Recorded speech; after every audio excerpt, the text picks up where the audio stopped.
Good morning, peasants. Today you shall learn about the Haber-Bosch process. What is the Haber-Bosch process, you may ask? The Haber-Bosch process is the industrial chemical production method for the manufacturing of ammonium.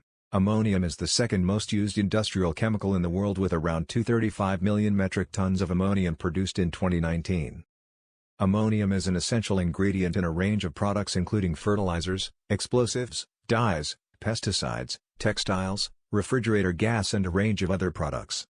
Ammonium is essential to the agricultural industry, which consumes 80% of all ammonia produced, with about 2.3 billion people reliant on the extra food produced through the production of this fertilizer. Though there are a range of processes available to create ammonium, the Haber-Bosch process is the most economical method for mass production. The equation as seen here is a synthesis reaction that combines nitrogen and hydrogen to form ammonium. It's also exothermic. To start the Haber-Bosch process, we need the basic reactants nitrogen and hydrogen. Nitrogen is a fairly easy reactant to obtain, as you only need to filter out the air, which consists of 78% nitrogen. Hydrogen must be obtained from natural gas, generally methane. This methane is processed in a steam plant where under high pressures and temperatures the methane bonds break. Carbon and oxygen from the steam combine to form carbon dioxide and leave the hydrogen to bond with itself. Now that the reactants are obtained, the reactants are sent to the reactor. Here within the reactor, reactants are put under a temperature of 450 degrees and a pressure of 100 atm. The gases is a layer of catalysts which help speed up the reaction. After the batch has been done, it is sent to the cooler where the ammonium is cooled and condensed into a liquid, whilst the remaining nitrogen gas and hydrogen are recycled. About 98% of all reactants sent into the process are transformed into ammonium through continuous recycling.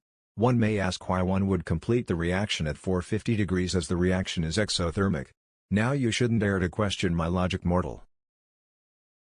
But it's a good question.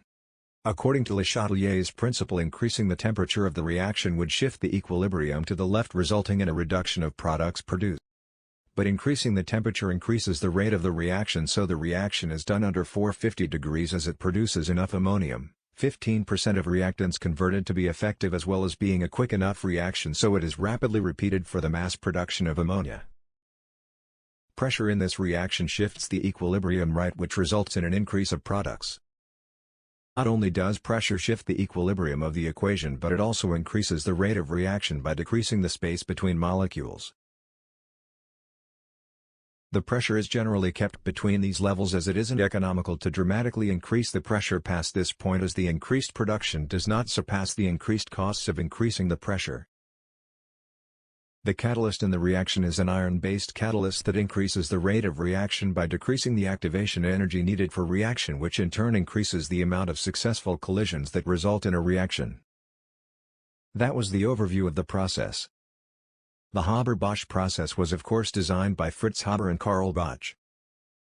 Fritz Haber was a scientist determined to prove an adversary wrong, and created a device able to create drops of liquid ammonium about half a teaspoon per hour, in 1909. The process, which was thought impossible before, was modified by Karl Bosch so it could be industrialized, and in 1912 the first plant opened, producing almost 1 ton of ammonium per day. Though another plant was opened in Saxony, Germany, the plants were then shifted to war production to supply resources for explosives. After the war, more plants were opened in other countries, but ammonium facilities for agricultural use didn't boom until the 1950s and 1960s due to the World Wars. Ammonium production helped kickstart the Green Revolution, an event which has allowed humanity to maintain its current population size. Ammonium production is one of the most important chemical processes for the survival of humanity. In turn, this invention was one of the most revolutionary technologies of the 20th century, which allowed humanity to effectively feed itself. Like and subscribe. Or else.